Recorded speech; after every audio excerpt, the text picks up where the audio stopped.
அன்பான உறவுகளுக்கு வணக்கம். சிங்கப்பூர்ல டிரைவிங் லைசென்ஸ் எப்படி எளிய முறையில் எடுக்கிறது அப்படிங்கிறத பத்தி இந்த வீடியோல தெளிவா ஸ்டெப் பை ஸ்டெப்பா விரிவா பார்க்க போறோம். இப்பதான் நம்ம சேனலை புதுசா பாக்குறீங்க அப்படின்னா மறக்காம சப்ஸ்கிரைப் பண்ணிடுங்க. பெல் ஐக்கனை கிளிக் பண்ணிட்டு ஆல் கொடுத்து வச்சுக்கோங்க. அப்பதான் நம்ம போடுற புது புது வீடியோ உங்களுக்கு உடனுக்குடன் கிடைக்கும். அதே போல நம்ம மெம்பர்ஷிப்லையும் ஜாயின் பண்ணிக்கிட்டீங்க அப்படின்னா நம்ம போடுற வீடியோ ஃபர்ஸ்ட் உங்களுக்கு தான் வரும். வாங்க வீடியோக்குள்ள போகலாம். ஃப்ரெண்ட்ஸ், சிங்கப்பூரில் லைசன்ஸ் எடுக்கணும் அப்படிங்கிறது எல்லாருக்குமே ஒரு பெரிய கனவு. ஏன்னு கேட்டிங்கன்னா, சிங்கப்பூரில் டிரைவர்களுக்கு ஒரு நல்ல சம்பளம், அதே போல் வேலையும் அந்தளவுக்கு கஷ்டம் இருக்காது. அதனால தான் எல்லோரும் லைசன்ஸ் எடுக்கிறதுக்கு ரொம்ப ஆசைப்படுவாங்க. சிங்கப்பூர்ல லைசன்ஸ் எடுக்கிறது வந்து 2 டைப் இருக்கு. அதுல ஃபர்ஸ்ட் வந்து ஸ்கூல் மூலம் ஓட்டி காமிச்சு லைசன்ஸ் எடுக்கிறது. 2வது வந்து கன்வெர்ட் பண்ணி லைசன்ஸ் எடுக்கிறது. அதாவது நம்ம இந்தியா லைசன்ஸை சிங்கப்பூர் லைசன்ஸா கன்வெர்ட் பண்றது. ஃபர்ஸ்ட் வந்து ஸ்கூல்ல எப்படி ஓட்டி காமிச்சு எடுக்கணும், அதுக்கு என்னென்ன பண்ணணும் அப்படிங்கிறத முதல்ல பார்த்துருவோம். ஃப்ரெண்ட்ஸ், சிங்கப்பூர்ல மொத்தம் 3 டிரைவிங் ஸ்கூல் இருக்கு. சிங்கப்பூர் கவர்மெண்ட் அப்ரூவ் பண்ண டிரைவிங் ஸ்கூல். அதுல ஃபர்ஸ்ட் வந்து சிங்கப்பூர் சேஃப்டி டிரைவிங் சென்டர், அதாவது SSDC அப்படின்னு சொல்லுவாங்க. இது வந்து உட்லண்ட்ஸ்ல இருக்கு. 2வது வந்து PBDC அப்படின்னு சுருக்கமா சொல்லுவாங்க, புக்கி பாத்தோக் டிரைவிங் சென்டர். இது வந்து புக்கி கோம்பாக்ல இருக்கு. 3வது வந்து CDC, அதாவது கம்போ டெலிக்ரோ டிரைவிங் சென்டர் அப்படிங்கிறத சுருக்கமாக தான் CDCன்னு சொல்லுவாங்க. இது எங்கே லொக்கேட் ஆயிருக்கு அப்படின்னு கேட்டீங்கன்னா உபியில லொக்கேட் ஆயிருக்கு. இந்த 3 டிரைவிங் ஸ்கூலுக்கு கீழே நிறைய சின்ன சின்ன பிரைவேட் டிரைவிங் ஸ்கூல் நிறைய இருக்கு. இப்ப லைசன்ஸ் எடுக்கிறதுக்கு என்ன பண்ணணும் அப்படிங்கிறத பார்த்துருவோம். முதல்ல உங்களுக்கு ஒரு ஸ்டூடெண்ட் ஐடி ஓபன் பண்ணணும். அந்த ஐடி ஓபன் பண்றதுக்கு என்னென்ன டாக்குமெண்ட் வேணும் அப்படின்னு கேட்டீங்கன்னா, உங்களுடைய ஒரிஜினல் ஒர்க் பெர்மிட் எடுத்துட்டு போங்க. ஒர்க் பெர்மிட் இல்லை அப்படின்னா உங்ககிட்ட இருக்கிற ஐபிஏ காப்பி எடுத்துட்டு போங்க, அல்லது எஸ் பாஸ், இ பாஸ், உங்களுக்கு என்ன பாஸ் இருக்கோ அந்த பாஸ் எடுத்துட்டு போங்க. அதே போல உங்களுக்கு ஏடிஎம் கார்டு வேணும். அது உங்ககிட்ட இருந்தாலும் சரி, அல்லது உங்க ஃப்ரெண்டோடைய இருந்தாலும் சரி. கேஸ் மணி வந்து வாங்கிக்க மாட்டாங்க. அதாவது பேங்க் டிரான்ஸ்ஃபர் மூலமா தான் நம்ம வந்து அவங்களுக்கு வந்து பணம் செலுத்த முடியும். அதுக்கப்புறம் இதுக்கு எவ்வளவு செலவாகும் அப்படின்னு கேட்டீங்கன்னா 150 200 வெள்ளி செலவாகும் உங்களுக்கு ஸ்டூடெண்ட் ஐடி ஓபன் பண்றதுக்கு. அதுல வந்து ஐ டெஸ்டும் பண்ணுவாங்க. அதாவது உங்களுக்கு கண்ணாடி தேவைப்பட்டா நீங்க எடுத்துட்டு போகலாம். அந்த ஐ டெஸ்ட்ங்கிறது கலர் பிளைன் செக் பண்ணுவாங்க. அதாவது தூரத்துல இருந்து பார்க்கும்போது உங்களுக்கு சிகப்பு, பச்சை, மஞ்சள் கலர் தெரியுதா அப்படின்னு செக் பண்ணுவாங்க. அதே போல சின்ன எழுத்து உங்களுக்கு வந்து தெளிவா தெரியுதா அப்படிங்கிறத செக் பண்ணிடுவாங்க.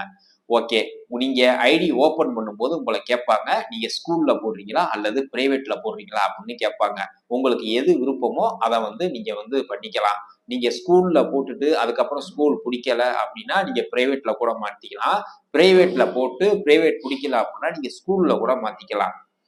இதுக்கு நீங்க டிரைவிங் ஸ்கூல் போயிட்டு தான், நீங்க பிரைவேட் ஐடியில இருந்தீங்கன்னா ஸ்கூல்ல போயிட்டு சொல்லிட்டு நான் ஸ்கூலுக்கு மாத்திக்கிறேன் அப்படின்னு சொல்லணும். அதுக்கப்புறம் வந்து உங்க ஸ்கூல் ஐடி வந்து ஓபன் பண்ணி கொடுப்பாங்க. நீங்க ஸ்கூல்ல போட்டிருந்தீங்கன்னா 4 விதமான டெஸ்ட் எழுதணும். அதாவது பேசிக் எவாலுவேஷன் தியரி டெஸ்ட், அதுக்கப்புறம் பேசிக் தியரி டெஸ்ட், இது பாஸ் பண்ணதுக்கு அப்புறம் ஃபைனல் எவாலுவேஷன் டெஸ்ட், அதுக்கப்புறம் ஃபைனல் தியரி டெஸ்ட். ஸ்கூல்ல போட்டீங்கன்னா இந்த 4 டெஸ்டும் அவசியம் பாஸ் பண்ணியே ஆகணும். மொத்த பாஸ் மார்க் எவ்வளவுன்னு கேட்டீங்கன்னா மொத்தம் 45 மார்க் எடுத்தாதான் நீங்க பாஸ். 45க்கு கீழே எடுத்தீங்கன்னா நீங்க வந்து ஃபெயில் போட்டுருவாங்க. இதே நீங்க பிரைவேட்ல போட்டிருந்தீங்க அப்படின்னா பிரைவேட்ல மொத்தம் 2 டெஸ்ட் தான். பேசிக் theory test, final theory test. இந்த 2 டெஸ்ட்டும் முடிஞ்ச உடனே டைரக்டா உங்களுக்கு பிராக்டிகல் கூட்டிட்டு போயிருவாங்க. அதுக்கப்புறம் சிமுலேட்டர்னு சொல்லிட்டு ஒரு 3 கிளாஸ் வந்து புக் பண்ண சொல்லுவாங்க. இந்த சிமுலேட்டர் கோர்ஸ் அப்படிங்கிறது வந்து கேம் விளையாடுற மாதிரி, அதாவது நீங்க கார்ல உட்கார்ந்துருக்க மாதிரி ஃபீலிங் இருக்கும். நீங்க ஓட்டுறது வந்து உள்ள கம்ப்யூட்டர்ல வந்து ஓடும். நீங்க லெஃப்ட் திருப்பினா லெஃப்ட் திரும்பும், ஸ்டேரிங்கு, கிளட்ச், பிரேக் எல்லாமே இருக்கும். நீங்க பிரேக் மிதிச்சா அந்த படத்துல ஓடையில கார் நிற்கும். அதே போல நீங்க லெஃப்ட் திருப்பினீங்கன்னா லெஃப்ட் திரும்பும், வலது பக்கம் திருப்பினாலும் வலது பக்கம் திரும்பும். நீங்க வந்து ஆக்சிலேட்டர் கொடுக்கறது, பிரேக் பிடிக்கிறது, கிளட்சை மிதிக்கிறது, இந்த கண்ட்ரோல்லாம் உங்களுக்கு வரணும் அப்படிங்கிறதுனால இந்த 3 கிளாஸ் நீங்க கம்பல்சரி போட்டே ஆகணும். அதை வந்து நீங்க ஒரு 4-5 பிராக்டிக்கல் லெசன் போட்டதுக்கு அப்புறம் கூட போடச்சிருவாங்க. அப்படி இல்லைன்னா முன்னாடியே இந்த சிமுலேட்டர் கோர்ஸை போட்டு தான் பிராக்டிக்கல் லெசனே ஆரம்பிப்பாங்க. இந்த ஸ்கூல்ல ஓட்டி காமிக்கிறதுக்கு வந்து ஒரு அட்டவணை இருக்கும். அந்த அட்டவணை படி அவங்க வந்து உங்களுக்கு சொல்லி கொடுப்பாங்க. நீங்க எவ்வளவு சீக்கிரம் அந்த அட்டவணையில உள்ளது மாதிரி நீங்க பண்றீங்களோ அவ்வளவு சீக்கிரம் வந்து உங்களுக்கு கோர்ஸ் அந்த நாட்கள் குறையும். அதே போல காசும் கொஞ்சம் குறையும். இதுக்கு எவ்வளவு செலவாகும் அப்படின்னு கேட்டீங்கன்னா 2500 வெள்ளில இருந்து 3000 வெள்ளி வந்து செலவாகும். நீங்க இதே பிரைவேட்ல போட்டிருந்தீங்கன்னா நல்லா ஓட்ட தெரிஞ்சா நீங்க வந்து பிரைவேட்ல போடுங்க. அங்க வந்து கிளாஸ் வந்து உங்களுக்கு குறையும். ஓரளவுக்கு எல்லாத்தையும் சொல்லி கொடுத்து டைரக்டா உங்களுக்கு வந்து மெயின் டெஸ்ட் வந்து புக் பண்ணிடுவாங்க. மெயின் டெஸ்ட்டுக்கு வந்து பிரைவேட்ல வந்து 500 வெள்ளி வாங்குவாங்க. இதே ஸ்கூல்ல வந்து ஒவ்வொரு ஸ்கூலுக்கு வந்து வித்தியாசப்படும். ஒரு ஸ்கூல்ல வந்து 325 வெள்ளி வாங்குவாங்க. ஒரு ஸ்கூல்ல வந்து 320 வெள்ளி வாங்குவாங்க. ஒவ்வொரு ஸ்கூலுக்கு வந்து கொஞ்சம் வித்தியாசப்படும். இதுதான் சிங்கப்பூர்ல ஸ்கூலுக்குள்ள ஓட்டி காமிக்கிறதுக்கான வழிமுறைகள். ஃப்ரெண்ட்ஸ், அடுத்தது வந்து கன்வெர்ட் பண்றதுக்கான வழிமுறைகள் என்ன அப்படிங்கிறத பார்த்துருவோம். நீங்க லைசன்ஸை கன்வெர்ட் பண்றதுக்கு முதல்ல பேசிக் தியரி டெஸ்ட் பாஸ் பண்ணணும். ஒரே ஒரு டெஸ்ட் மட்டும்தான். இதுக்கு மொத்தம் 45 மார்க்கு பாஸ் மார்க்கு. 45க்கு கீழே எடுத்தீங்கன்னா நீங்க வந்து ஃபெயிலு. இந்த பேசிக் தியரி எப்படி எழுதுறது, அதுக்கான கேள்வி பதில் எப்படி வரும் அப்படின்னு நம்ம சேனல்ல ஏற்கனவே வீடியோ போட்டிருக்கோம். மறக்காம போய் பாருங்க. அந்த வீடியோ மட்டும் பார்த்தாலே போதும், நீங்க வந்து ஈஸியா பாஸ் பண்ணிடலாம். நீங்க ஒருவேளை பேசிக் தியரி டெஸ்ட் பாஸ் பண்ணிட்டீங்க அப்படின்னா உங்களுடைய இந்தியா லைசன்ஸை வந்து கன்வெர்ட் பண்ணலாம். அதை எப்படி கன்வெர்ட் பண்றது அப்படின்னு கேட்டீங்கன்னா, முன்னெல்லாம் நம்ம வந்து உபி டிராபிக் போலீஸ் ஹெட் குவார்டர்ஸ்க்கு நேரடியா போயிட்டு நம்மளுடைய லைசன்ஸை கன்வெர்ட் பண்ணிக்கலாம். ஆனா இப்போ வந்து லைசன்ஸை கன்வெர்ட் பண்ணணும் அப்படின்னா ஆன்லைன்ல நம்மளுடைய டாக்குமெண்ட் எல்லாம் சப்மிட் பண்ணதுக்கு அப்புறம் நமக்கு இமெயில் பண்ணுவாங்க. அந்த இமெயில் வந்ததுக்கு அப்புறம் எந்த தேதியில போகணும் அப்படின்னு அவங்க சொல்லுவாங்க. அந்த டேட்ல போய் மட்டும்தான் நம்ம வந்து கன்வெர்ட் பண்ணணும். இந்த ஆன்லைன்ல டாக்குமெண்ட் எப்படி சப்மிட் பண்றதுன்னு நம்ம ஏற்கனவே வீடியோ போட்டிருக்கோம். அதை போய் தவறாம பார்த்து உங்களுக்கு எதுவும் டவுட் இருந்துச்சுன்னா அந்த வீடியோ பார்த்து நீங்க வந்து கிளியர் பண்ணிக்கலாம். இந்த லைசன்ஸ் கன்வெர்ட் பண்றதுக்கு என்னென்ன டாக்குமெண்ட்லாம் கரெக்டா இருக்கணும் அப்படின்னு கேட்டீங்கன்னா, உங்களுடைய இந்தியா லைசன்ஸ் வந்து கரண்ட்ல இருக்கணும். எக்ஸ்பைரி ஆயிருக்க கூடாது. அதே போல உங்களுடைய லைசன்ஸ் வந்து சிப் வச்ச லைசன்ஸா இருக்கணும். அதே போல உங்களுடைய லைசன்ஸ்ல அட்ரஸ், உங்களுடைய பேர் எல்லாம் கரெக்டா இருக்கணும். இதெல்லாம் கரெக்டா இருந்தா மட்டும்தான் நீங்க வந்து கன்வெர்ட் பண்றதுக்கு தகுதியானவர்கள் அப்படின்னு அவங்க வந்து சொல்லுவாங்க. அதே போல உங்களுடைய ஒர்க் பெர்மிட் வந்து 12 மாசத்துக்கு மேல இருக்கணும். அதாவது 1 வருஷ பெர்மிட் போட்டிருப்பாங்கல்ல, நீங்க ரினியூவல் போட்ட உடனே போகணும். அப்படி இல்லைன்னா 2 வருஷம் பெர்மிட் போட்டிருந்தாங்கன்னா அப்பவும் நீங்க வந்து தாராளமா ஆன்லைன்ல உங்களுடைய டாக்குமெண்ட் எல்லாம் சப்மிட் பண்ணலாம். உங்களுடைய டாக்குமெண்ட் எல்லாம் சப்மிட் பண்ணிட்டீங்க, நீங்க கன்வெர்ட் பண்றதுக்கு தகுதி ஆயிட்டீங்க அப்படின்னா அவங்க வந்து கன்வெர்ட் பண்ணி 3C லைசன்ஸ் கொடுப்பாங்க. அந்த 3C லைசன்ஸை வச்சு ஒரு சில கார் மட்டும் தான் ஓட்ட முடியும். சிங்கப்பூர்ல லோரி மற்ற வாகனங்கள் நீங்க வந்து ஓட்ட முடியாது.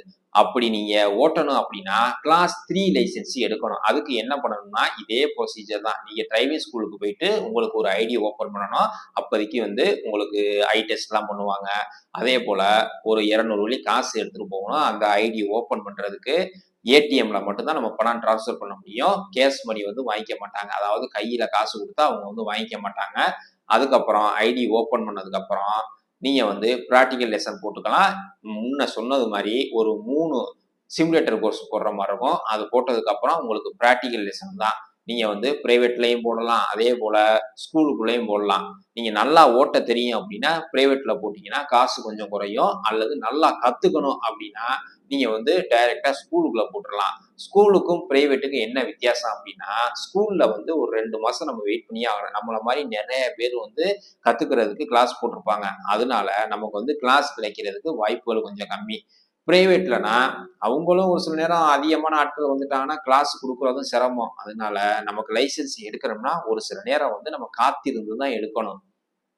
அவங்க என்ன சொல்லி கொடுக்குறாங்க, ரோட்ல எப்படி ஓட்டணும், உள்ள சர்க்யூட்லாம் எப்படி பண்ணணும் அப்படின்னு வந்து அவங்க முறையா சொல்லி கொடுப்பாங்க. அதை கரெக்டா மைண்ட்ல வச்சு நீங்க ஃபாலோ பண்ணாவே ஈஸியா பாஸ் பண்ணிடலாம்.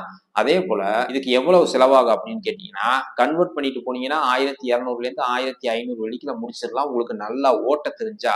அப்படி நீங்க நல்லா கத்துக்கணும் அப்படின்னா குறைஞ்சபட்சம் 2500லேருந்து 3000 வெள்ளி வரைக்கும் செலவாகும். ஒரு சில நேரம் நமக்கு தேவை அப்படின்னா செலவு பண்ணி எடுத்து தான் ஆகணும். நீங்க ஒருவேளை லைசன்ஸ் எடுத்து டிரைவரா போயிட்டீங்கன்னா இந்த காசை வந்து நீங்க 2 மாசத்துல நீங்க வந்து எடுத்துடலாம். அதனால செலவை பத்தி யோசிக்காதீங்க. ஒரு பொசிஷனுக்கு நீங்க வரணும் அப்படின்னா இந்த மாதிரி சில விஷயங்களுக்கு நம்ம காசை செலவு பண்ணி தான் ஆகணும். இந்த தகவல் உங்களுக்கு பிடிச்சிருந்துச்சுன்னா லைக் பண்ணுங்க. உங்க ஃப்ரெண்ட்ஸுக்கெல்லாம் மறக்காம ஷேர் பண்ணுங்க. மீண்டும் ஒரு அடுத்த நல்ல பயனுள்ள வீடியோல சந்திப்போம். மகிழ்ச்சி.